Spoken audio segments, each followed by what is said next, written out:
Vamos estar abrindo nossa Bíblia na Lucas 13. Oh, glorioso Deus. Vamos ver o que o Senhor está preparado para falar conosco, amém?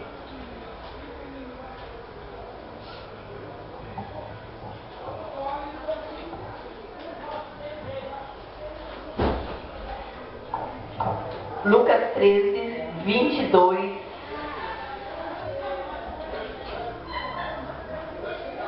Amém?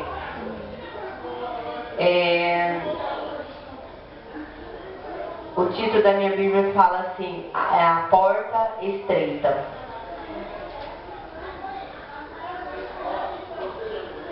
Amém?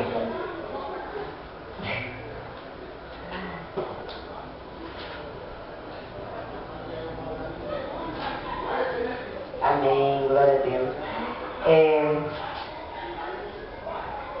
E percorria a cidade e as aldeias, ensinando e caminhando para Jerusalém.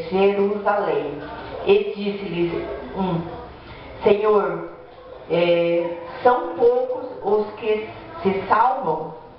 E ele responde: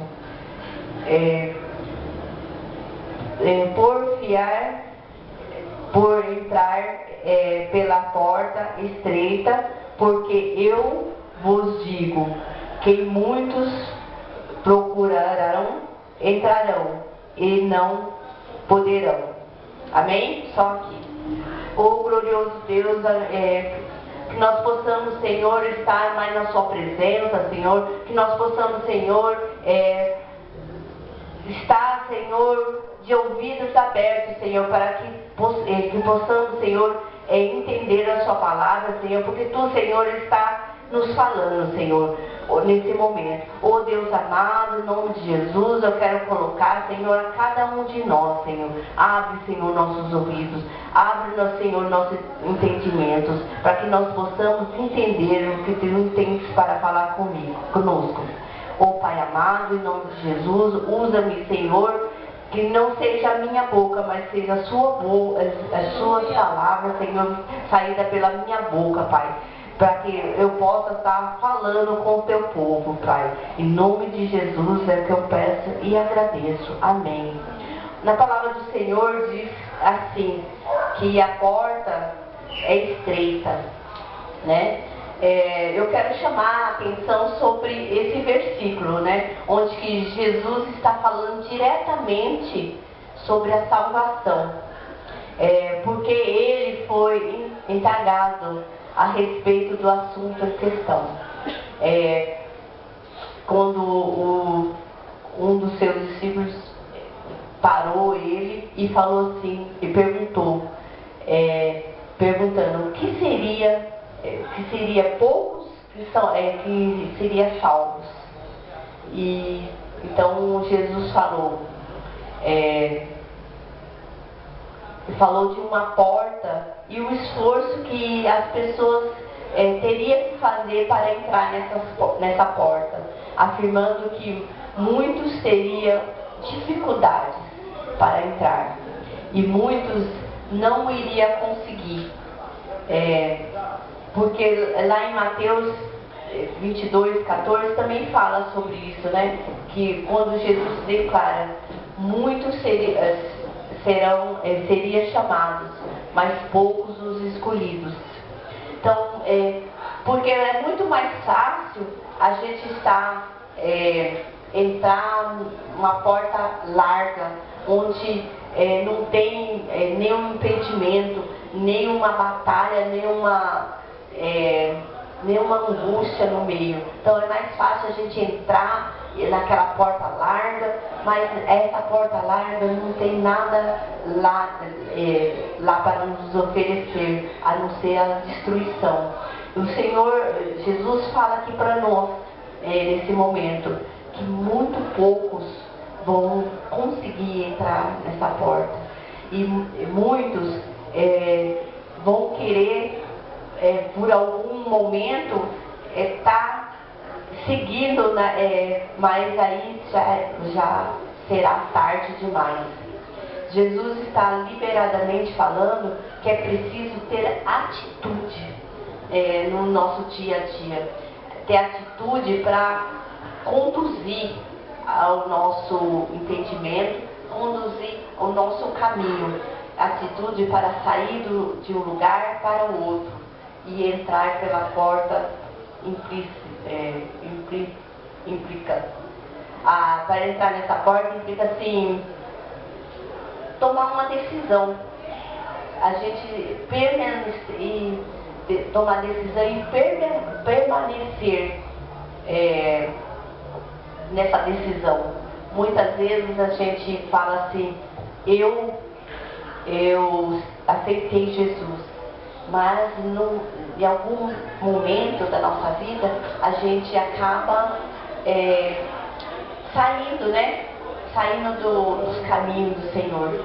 Então, para ter atitude, nós temos que permanecer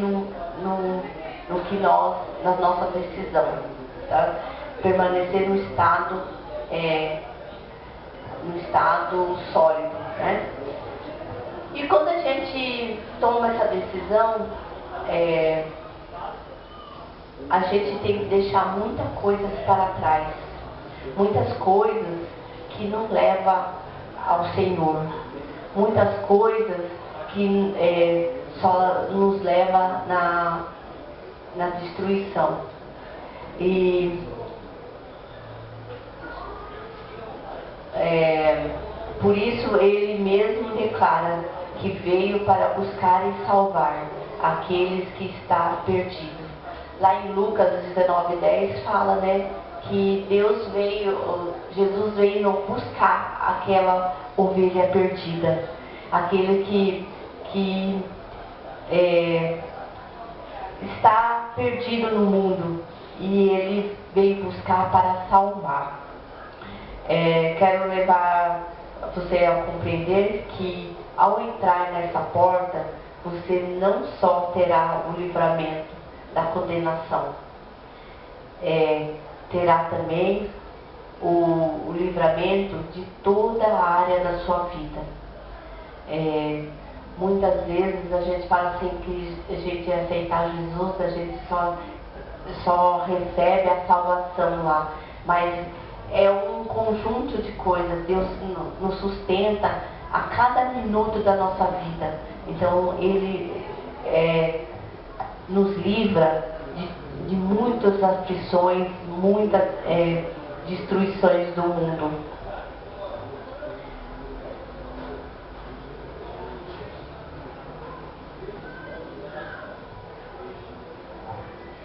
E nos livros de teologia fala-se que é mais do que um escape, né? É um escapamento, mais do que um escapamento, é escapar do inferno.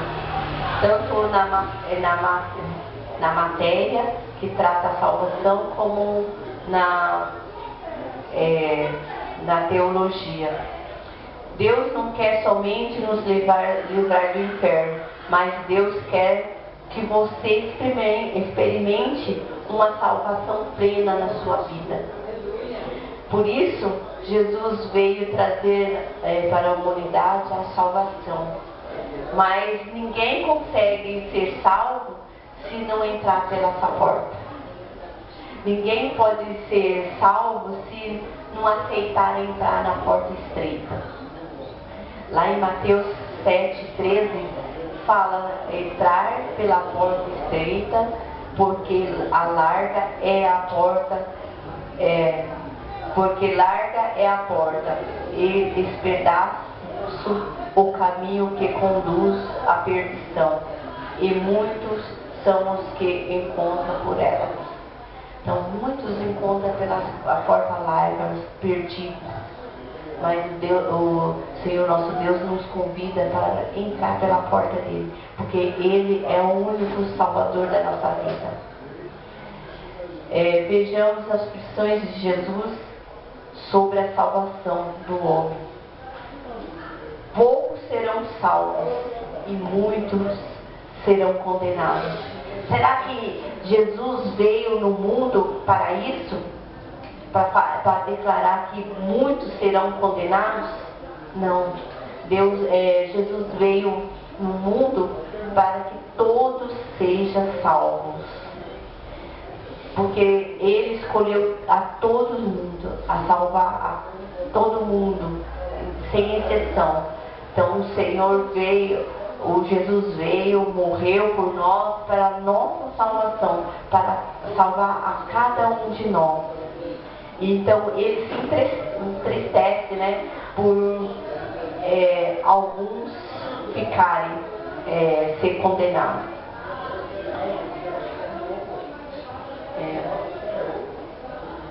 Embora nós possamos afirmar que Jesus veio trazer a salvação plena na nossa vida, tanto na minha cura e como na minha libertação, não me trará vantagem alguma se não escapar do inferno. Então, não adianta Jesus ser crucificado por mim e eu ainda recusar ser salvo por Ele e ser liberto do inferno. Lá em Mateus 10:10 fala também: precisamos desenvolver a salvação, pois a vida abundante prometida por Deus é a consequência da vida, da minha entrada nessa porta. Primeiro é a salvação como escapamento, segundo é minha salvação por libertação, e terceiro é a minha salvação pela cura. Então, além de a gente escapar do inferno, a gente tem a libertação de todo o mal, e a nossa alma é curada para ser semelhante ao Senhor. Amém? Como eu faço para entrar nessa porta? Eu separei 3 tópicos, que é a fé, arrependimento e a confissão. São os 3 passos imprescindíveis para alcançar a salvação em Cristo Jesus, pois somente Ele é a porta.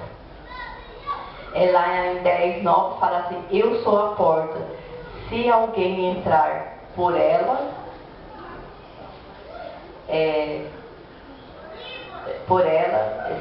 será salvo. Amém? Então, que é fé? No primeiro tópico, que é fé?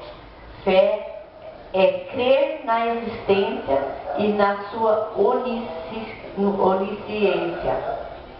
Fé é o firme fundamento das coisas que não espera e a prova das coisas que não se vê.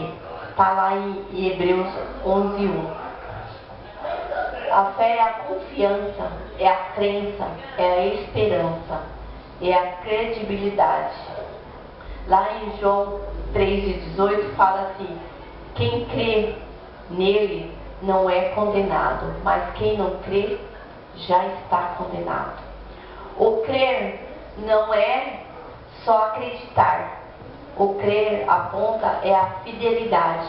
Quando a gente fala assim: eu creio em Jesus, eu creio em Deus, mas nós somos fiel a Ele?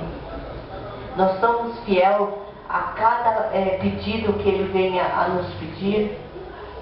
Ou a gente é fiel só da boca para fora?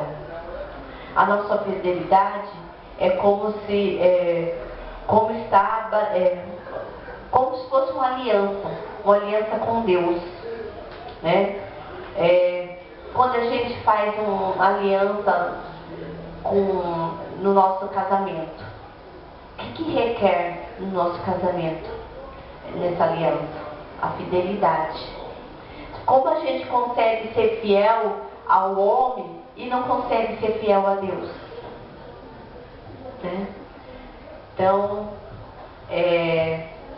essa aliança está escrita lá no 2 Coríntios 6,16, eu não vou ler, mas aí os irmãos depois medita nessa aliança que o Senhor quer para nós, a aliança da fidelidade. O segundo tópico é o arrependimento. Quando nós temos fé, a gente acredita, a gente se arrepende. Se arrepende do quê? O arrependimento é o único caminho que volta a Deus. É a ação de mudar de opinião. Muitas vezes a gente fala alguma coisa para um amigo, para uma mãe, para um marido, e naquela hora a gente fala porque a gente está irado, a gente fala porque a gente está bravo, mas lá atrás a gente vai e se arrepende. Esse arrependimento é que nós temos que ter o Senhor. Se arrepender e voltar e mudar de opinião. De voltar, mudar a mentalidade de comportamento em relação de tudo que já aconteceu. A gente arrepender das coisas que nós fizemos quando a gente ainda era do mundo. Arrepender das coisas que nós fizemos quando nós não conhecíamos a Jesus. Isso é arrepender. Arrepender das coisas que a gente já ficou para trás. E arrepender e não fazer novamente. Amém? É o único rumo para que o nosso pecado seja cancelado. É o arrependimento. Quando a gente arrepende, a gente fala com o Senhor, fala com Ele, fala que a gente se arrependeu. Então a gente está confessando ao Senhor, porque esse é o nosso próximo tópico. Que aí cancela o nosso pecado, amém? O arrependimento vem do coração. Não adianta a gente falar assim, eu arrependo, mas daqui para fora. E lá dentro do nosso coração, nós estamos remoendo aquelas coisas que já foram feitas para nós, aquelas coisas que nós já fizemos de errado. Isso não é arrependimento. Arrependimento é aquela que vem do fundo do coração, porque só aquela que resplandece na nossa vida, só aquela que muda a nossa história. Esse arrependimento que vem do coração. Quem se arrepende tem atitudes diferentes. Quando a gente se arrepende, a gente muda a nossa atitude. A gente não volta mais a fazer aquilo que fazíamos antes. Então nós mudamos nossas atitudes. Quando a gente se arrepende, a gente é humilde. A gente demonstra isso se arrependendo das coisas erradas. E tenta fazer o que é correto e é agradável a Deus. Está lá em Isaías 59. Dê para mim, pastora, por favor, Isaías 59, para que nós possamos entender um pouquinho sobre o arrependimento. Isaías 59. Se eu abrir aqui minha Bíblia, eu vou falar o versículo já, espera só um pouquinho. 59. Tem óculos, pastor? Senão eu peço para... Ela vai pegar, olha, amém. 59, lê o 1 e o 2. Vamos ver o que o Senhor tem para falar para nós sobre o arrependimento. Eis que a mão do Senhor não está encolhida para que não possa salvar, nem surdo o seu ouvido para não poder ouvir. Mas as vossas iniquidades fazem separação entre vós e o vosso Deus, e os vossos pecados encobrem o seu rosto de voz, para que vos não ouça. Então, amém, né? Quando